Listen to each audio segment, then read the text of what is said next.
Otherwise आगे नहीं बढ़ेंगे। शुरू में टाइम लगेगा और हमेशा याद रखना इस यूनिवर्स का रूल है, पहले लैग फेज आता है फिर लॉग फेज आता है।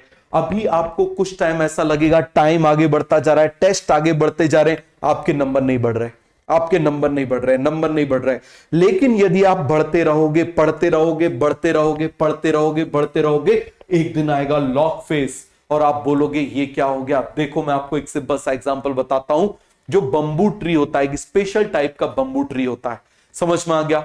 अब ये जो बंबू ट्री होता है उसको आप यदि लगा दोगे, बहुत अच्छे से समझना, और मान लो एक तरफ जिम्नोस्पर्म को लगा दोगे और एक तरफ बंबू ट्री को लगा दोगे, कोई मान लो, तो क्या होगा, जिम्नोस्पर्म जो नॉर्मल है वो एक साल में काफी बड़ा हो जाएगा, 4-5 फीट का हो जाएगा, फिर उसके अगले साल में और 4-5 फीट हो जाएगा, फिर उसके अगले साल में और 4-5 फीट हो जाएगा, फिर उसके चौथे साल और 4-5 फीट हो जाएगा, 5वें साल और बढ़ जाएगा, 6वें साल और बढ़ जाएगा। लेकिन बंबू जो होता है ना, पहले साल आपको इतना सा दिखेगा, दूसरे साल भी आपको कोई अंतर नहीं दिखेगा, तीसरे साल बहुत थोड़ा सा बढ़ेगा, चौथा साल आपको बिल्कुल थोड़ा सा और बड़ा दिखेगा, 5वें 6वें साल सडनली ही रीचेस टू 40 फीट, वो 40 फीट पे पहुंच जाएगा।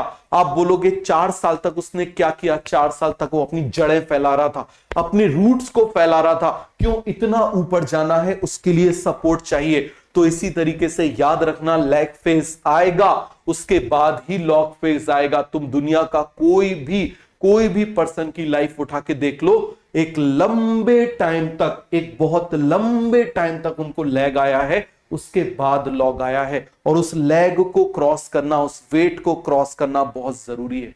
बात समझ में आ गई? तो आगे बढ़े, चलो। तो ये पूरा